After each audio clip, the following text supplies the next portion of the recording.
So, little over 2 weeks until the event. Let's look at this clip of Vitaly talking about Chaffy versus Ivon Matyashenko. And we can see some training of Dave Chaffy. He just posted on his story today his weight was 252 pounds. So he's right at that 115 kilogram weight, basically. So he's already at weight 2 weeks out. He doesn't have to last minute cut or anything like that. I remember Ivon saying that he was still needing to cut about a week ago or so. I'm not sure where he's at specifically right now. Here we see the isolated wrist training from Chaffy. We've seen Ivon Matyashenko doing that similar exercise as well. But here's a clip of Vitaly talking about this match and then Ivon as well. Это тоже сильно влияет. Ваня как бы вес уже устоявшийся свой, в принципе. Силу не должен потерять. Ну, если бы я ставил бы ставки, но я их не ставлю, я поставил бы на Ваню. So Vitaly saying he would bet on Ivon to win the match. Ну, спасибо. Я не столь оптимистичен. Я так думаю, что у Chaffy, наверное, одно из самых сильных боковое давление. Да, вот, и... Definitely some of the strongest side pressure is Chaffy. I mean, yeah, that's for sure undeniable. Now the endurance, maybe not so much. That'll be a weak point. Or technique over many rounds. So I think if Ivon wins, I think Chaffy may still win the first couple of rounds, but could be mistaken. I mean, there's been matches where he's lost the earlier rounds. I believe when Chaffy faced Sagov, he lost the first round or two, if I remember correctly. 15, и даже в тяжах у него очень сильно оно было. Поэтому и я думаю, что моя техника для него относительно удобна. Вот. Но в то же время... He thinks his technique is relatively comfortable for him, like in a bad way, that it's easy for Dave Chaffy, or that it's comfortable for him to face the side pressure of Dave Chaffy. I'm not sure. It's hard to understand with the translation, but... Еду не проигрывать. Выложишь на максимум. I'm not going to lose. I'll give it my all. Я думаю, что шанс у меня тоже есть. Вам к обоим вопрос касательно Тёмы Морозова. Ты, например, с тем и с тем боролся. С Алежаном и с Тёмой. Что скажешь? Oh, now they're going to talk about Alejan versus Morzov. I'm curious. Ну, как бы... This is a guy who has faced both of those individuals. Alejan взрывнее. Артём, он более выносливый. Okay, so he's saying Artem more endurance, Alejan more explosiveness. Yeah, for sure. I think most people would agree with that. Artem Morzov has a really good hook endurance. He's come back in a lot of matches where he's been down in the earlier rounds, such as against Alejan and other matches as well.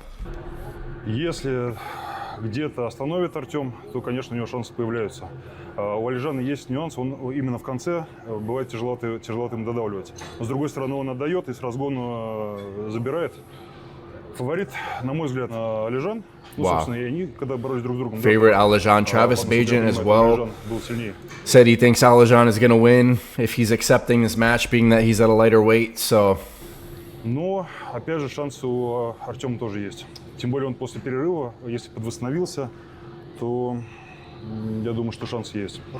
Yeah, Artem is definitely looking like he's gotten a lot of muscle back coming off of that injury. Looks like he's back in a pretty strong shape, at least physically speaking. С Алежаном вы прям очень долго в крюках стояли, там достаточно долго. Чего там не хватило?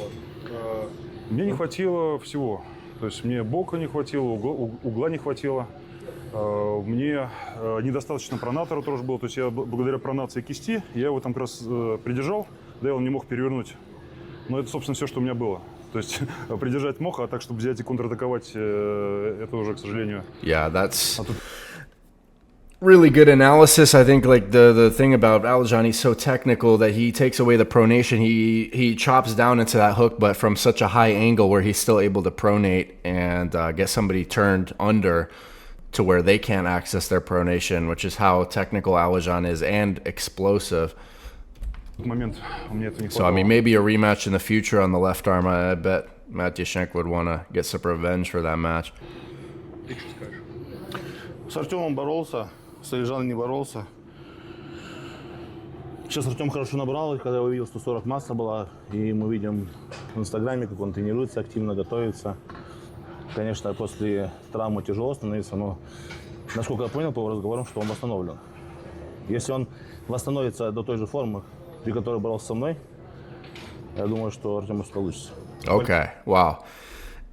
That's a statement there. He thinks if Artem is in the same amount of strength and shape that he was when he faced Vitaly, that he will be able to beat Alejan. It's interesting because I think people would be curious about Alejan versus Vitaly, because imagine if Alejan does beat Morzov, then I think that's for sure the match to see. Болеть за кого будешь? Естественно, за Артема. Потому что ты обещал ему реванш налево. Да. Артем, ты должен это все сделать. Ну вот для меня, Vitaly supporting Morzov. возможно, этот поединок, несмотря на то, что я считаю Alejan фаворитом, один из самых интересных тоже. Крюк на крюк. И опять же, мне есть особый интерес, потому что я боролся с обоими спортсменами. То есть Yeah. это So interesting thoughts from both of them. You hear Vitaly picking Morzov to win, Matyashenko picking Alejan to win, and they also talked about the match with Dave Chaffy and Matyashenko for the title, which is another huge match. Definitely, I mean, to think there's also Devin versus Vitaly on the right and Brian Shaw Leonidas and a bunch of other title matches. Like, there's just so many good matches. So use code TOM on the pay-per-view to save some money, and I will catch you guys in the next video.